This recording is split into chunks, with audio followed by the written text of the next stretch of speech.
Halo kawan BRIN, bertemu lagi bersama saya Resti Puritasari dalam program Kabar Kawasan.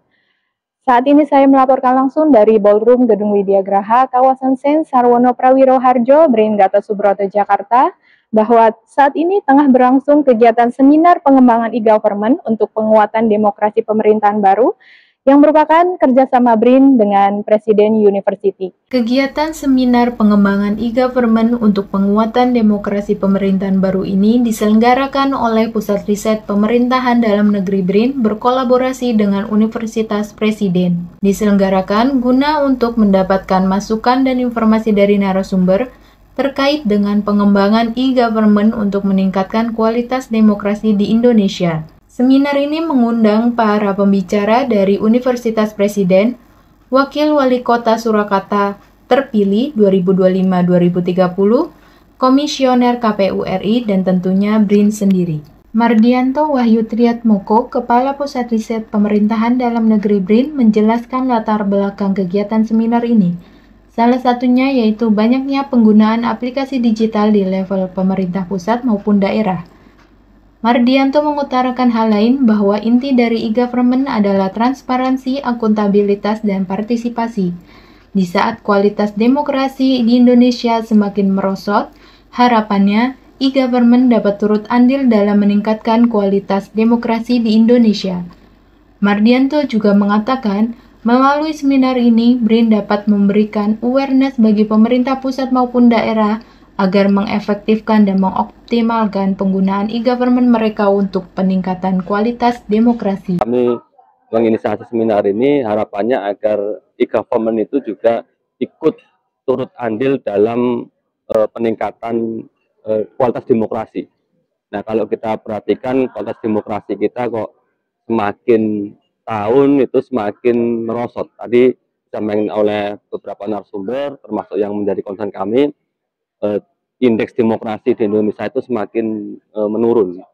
Demikian juga di indeks demokrasi Indonesia kita yang dikeluarkan oleh BPS, yang dirilis oleh BPS, itu juga setiap tahun kok semakin menurun, baik di level nasional maupun di level daerah, kabupaten, provinsi, kabupaten, kota. Rekomendasi dari BRIN tentu memang ini tidak bisa, tema ini kan sangat strategis, sangat besar ya, sehingga agak sulit kalau kemudian kita harus mengeluarkan kebijakan yang instan pada saat itu. Tapi memang rekomendasi kami tentu di dalam hasil dari seminar ini adalah tadi yang saya sampaikan, paling tidak memberikan awareness bagi pemerintah di level pusat maupun di daerah untuk bisa mengefektifkan, mengoptimalkan, menggunakan e-government mereka untuk peningkatan kualitas demokrasi. Tentu yang harapannya adalah secara demokratis, secara substansif ya, bukan secara prosedural. Phil Habil Patrick Ziegenhain, dosen Universitas Presiden, mengutarakan bahwa sangat penting untuk memperbaiki transparansi dan akuntabilitas pemerintah di masa depan. Maka, perlu strategi komprehensif mengenai langkah apa saja yang harus dilakukan untuk mencapai e-demokrasi sehingga Indonesia dapat lebih demokratis di masa depan. Saya kira ya ini sangat penting untuk memperbaiki transparansi, akuntabilitas pemerintah di masa depan dan semua proses jadi lebih efisien dan juga transparan. Saya kira ini tidak perlu satu strategi komprehensif, artinya juga perlu pikir dengan efek dan dan langkah apa harus dilakukan, dan saya kira yang penting harus selalu tujuan e-demokrasi, artinya sehingga Indonesia jadi lebih demokratis. Astrid Widayani, Wakil Wali Kota Surakarta terpilih 2025-2030, meyakini bahwa e-government akan lebih memudahkan tata kelola pemerintah, khususnya di pemerintahan daerah. Hal ini karena e-government sifatnya yang lebih efisien dan efektif. Di sisi lain, Astrid mengungkapkan masih banyak tantangan yang harus dihadapi bersama antara pemerintah pusat dan daerah. Salah satunya adalah menyiapkan SDM digital. Harapannya, proses digitalisasi dapat mengintegrasikan berbagai aplikasi menjadi super apps dan memungkinkan Kota Solo menjadi smart city. Kami yakin dengan adanya e-government akan lebih memudahkan bagaimana tata kelola pemerintah, khususnya di pemerintahan daerah, karena dengan sifat yang lebih efisien dan efektif, di mana penyelenggaraan e-government ini akan membantu baik dari segi informasi, regulasi yang harus disosialisasikan kepada masyarakat, maupun bagaimana apa yang menjadi fasilitas dari pemerintah ini bisa diakses langsung oleh masyarakat. Tapi di sisi lain memang memiliki tantangan yang masih saat ini harus sama-sama kita kerjakan bersama. Tidak hanya di Solo, saya kira di berbagai daerah, yaitu bagaimana menyiapkan SDM digital, tidak hanya dari masyarakatnya, tapi juga para penyelenggara di masing-masing OPD untuk bisa memahami bagaimana digitalisasi atau proses transformasi digital ini nanti bisa sesuai dengan harapannya, yaitu membangun tata kelola pemerintah yang efektif dan efisien.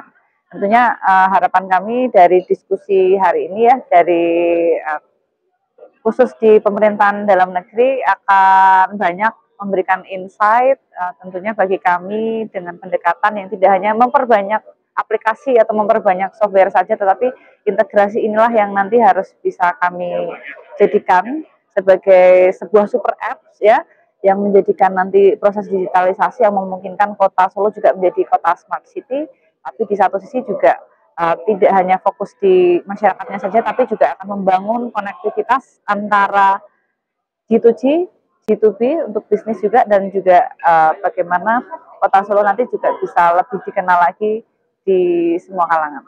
Idam Holik, Komisioner KPU RI, mengatakan bahwa seminar ini menegaskan arti penting konsep e-government. Kedepannya, KPU sebagai penyelenggara pemilu akan meningkatkan kualitas e-election atau penyelenggaraan pemilu berbasiskan pada teknologi elektronik. KPU berharap partisipasi masyarakat dapat lebih aktif lagi di semua tahapan pemilu karena terfasilitasi oleh aplikasi-aplikasi yang user-friendly.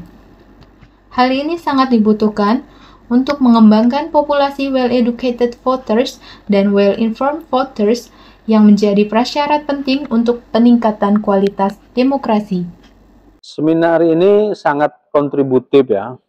Maksudnya seminar ini sangat bermanfaat, tidak sekedar pada pengembangan atau peningkatan kognisi berkaitan dengan e-government, e-demokrasi, dan bagaimana seharusnya kita menjalani kepemerintahan ke depan ya, dengan berbasiskan pada teknologi, komunikasi, dan informasi.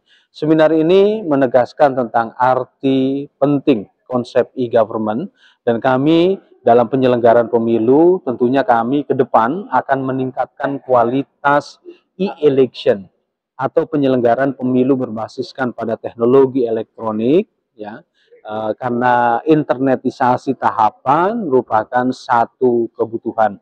Kami berharap nanti ke depan partisipasi masyarakat akan lebih aktif lagi di semua tahapan pemilu karena terfasilitasi oleh aplikasi-aplikasi yang user-friendly, aplikasi yang mudah diakses oleh pemilih, karena informasi yang dihadirkan lewat sistem informasi yang dikelola oleh KPU itu merupakan tidak sekedar informasi dari tangan pertama, tapi informasi ini terverifikasi dan mencerahkan, dan ini merupakan satu hal yang sangat dibutuhkan untuk mengembangkan populasi well-educated voters dan well-informed voters yang menjadi prasyarat penting untuk peningkatan kualitas demokrasi. Terima kasih telah menyaksikan program Kabar Kawasan edisi kali ini. Nantikan update informasi mengenai riset dan inovasi lainnya dalam program Kabar Kawasan. Saya Resti Purwitasari mewakili kru yang bertugas pamit undur diri. BRIN TV, TV Riset Zaman Now.